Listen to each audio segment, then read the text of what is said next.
हा मर्दानी खेळ बेसिकली 1600 शतकापासून खेळला जातो। हा खेळ नसून त्या काळात एक युद्धकला होती। ते जेव्हा युद्धाच्या वेळी जायचे त्यावेळेस ही युद्धकला वापरायचे। कालांतराने ती बंद होत गेली आणि खेळाच्या माध्यमातून पुढे आली। आणि हा खेळ आपला पूर्वजांचा आहे, आपला वारसा जपणारा आहे। तर हा खूप विसरत चाललेले आहेत लोक। तर आम्हाला त्यांना वाईट वाटतं सांगताना, आपलाच खेळ आहे तो, सांस्कृतिक वारसा आहे आपला, तो आपण जपला पाहिजे। माझं नाव सोनाली कडू आणि या खेळात मी आता सध्या प्रशिक्षक आहे।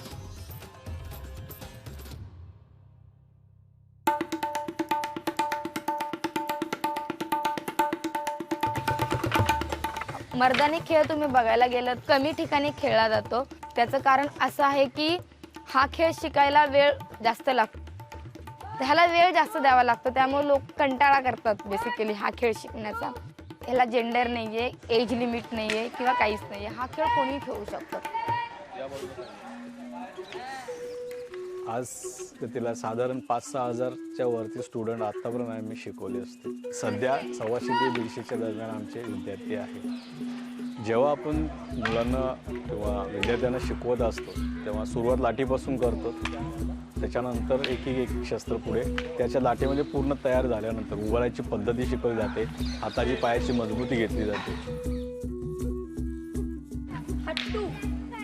बट आम्ही प्रॅक्टिस करताना त्यांना पॉझिटिव्ह निगेटिव्ह पॉईंट जसे मी तुम्हाला सांगितलं तसे दोन्ही सांगतो। तुम्ही खेळताना दुसऱ्यांना पण कसं त्याच्यामुळे त्रास होणार नाही किंवा त्यांना लागणार नाही हेही सांगतो की बाबा इथून मारलं तर लागेल किंवा तिथून मारलं तर लागेल, स्वतःला पण कसं लागणार नाही हे आम्ही त्यांना आधीच सांगून, त्यामुळे तो सेफ आहे।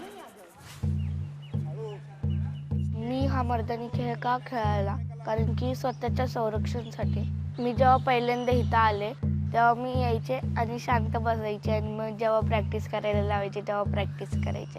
आणि मग आत्ता जेव्हा मी आले सगळ्यांमध्ये मिसळले ना, तेव्हा मग आता मला खूप कॉन्फिडन्स आलाय।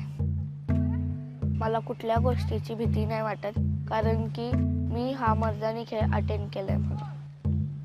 तेव्हा आम्ही ते शिकून दुसऱ्याला शिकवणं हे आवडतं की आता लहान मुलांना सांगायचं की त्यांच्या लँग्वेज, जे मोठ्या माणसांना सांगायचं त्यांच्या लँग्वेजमध्ये, मग त्यामुळे मग ते छान वाटायला लागलं। आणि मला असं वाटतं की हा खेळ आपण सगळ्यांपर्यंत पोहोचला पाहिजे ना, मग त्यामुळे हे खेळ शिकवायला मग मी सुरुवात केली। हा मर्दानी खेळ मी मोठी होईस्तोपर्यंत खेळणार आहे आणि हा खेळ मी पुढेपर्यंत चालवत राहणार। हा मर्दानी खेळ मी मोठी होऊन शिकू पण शकते आणि ही मला इच्छा आहे की पुढे जाऊन अजून टिकवायची।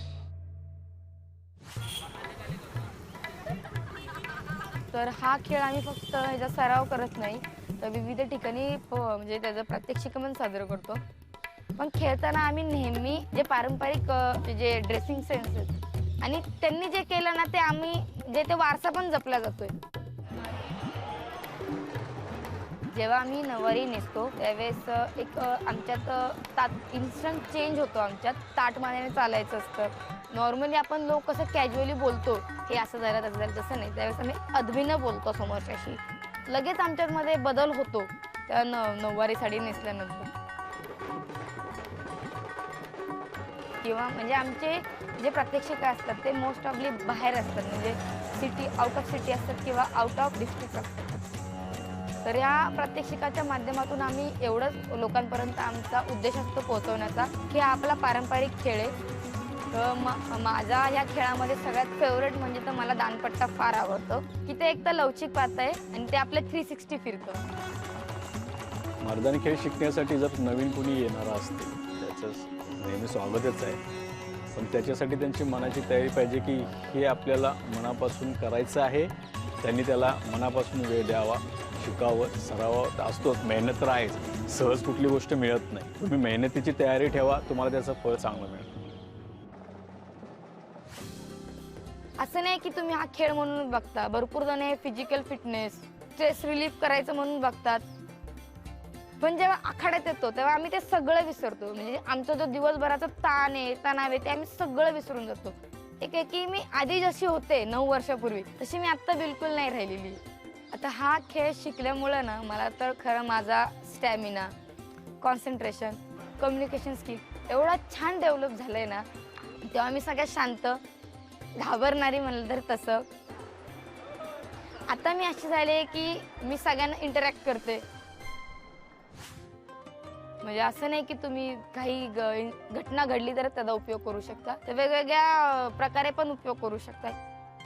आलेलं तुम्ही काही शिका, ते वाया जात नाही. त्यामुळे कोणतंही एक कला शिका, जेणेकरून तुम्हाला समाजात वावरताना एक इन्सिक्युरिटी फील नाही व्हायला पाहिजे. की भरपूर जण म्हणतात की मुलगी आहे, 7च्या नंतर बाहेर नाही जायचं किंवा 10च्या आत घरी यायचं, की मला हे येत नाही किंवा मी 4 लोकात जाऊ शकत नाही. मला येतं, मी ते करणार. मेंटली पण फिट असायला पाहिजे आणि ते मनातनं भीती जायला पाहिजे त्यांची की मी करू शकते. त्यांना प्रेझेन्स ऑफ माइंड त्यांचा वाढतो. तुमच्याकडं एक विल पॉवर जर असते ना तुमची, तर ते खूप आहे.